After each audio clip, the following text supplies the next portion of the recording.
So year two, we are hoping to make it bigger and better. Of course, we have already started a whole lot of work on the venue.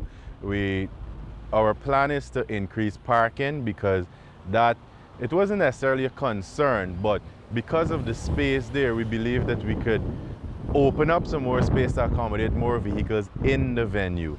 The police force did a really great job last year of managing the traffic on the road, helping to make sure vehicles park off the highway and things like that, of course, directing traffic.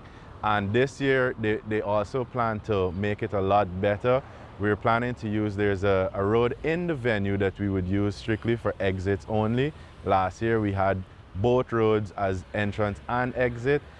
It caused a little bit of a congestion. So, we're trying to put those things in place to, of course, make it better. Added to that, we're also creating a new level of viewership so it would be elevated, of course, so persons can view the entire regatta from a different level as opposed to just on the ground.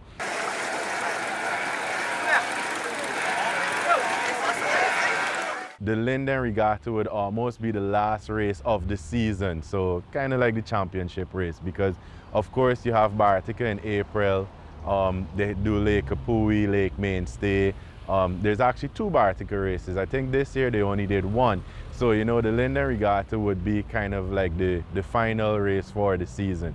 So that's where it started from. Dave Scott as well spoke to my dad about doing a regatta, and we basically put their ideas together, and our promotional team came together and made it happen.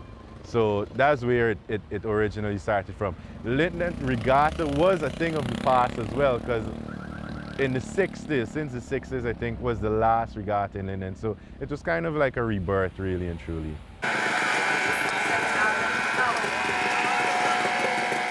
We always had the plan of doing the Linden Regatta, but President Irfan Ali actually reached out and asked us to do it during the carnival period, of course, to add activities to the calendar. And of course, the government, through their entire might behind this event in terms of helping us to make it a reality.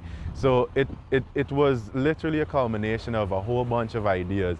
Like you said, it is a bit different, but it's a really fun, it's a really nice sport, and it's very, very, very, very interesting to experience. I've been to regattas all over the country, and it's always super, super exciting. It's one of those sporting events that actually brings out a lot of people. Just like motor racing, this is motor racing, but of course with boats, and there is a huge following for it. So outside of the racers actually being excited to race, I think that the fan base wants to see more and more races. So it's great for the sport across the board.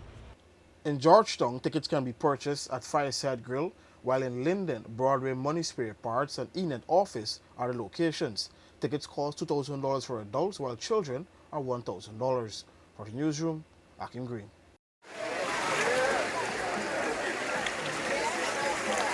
All right.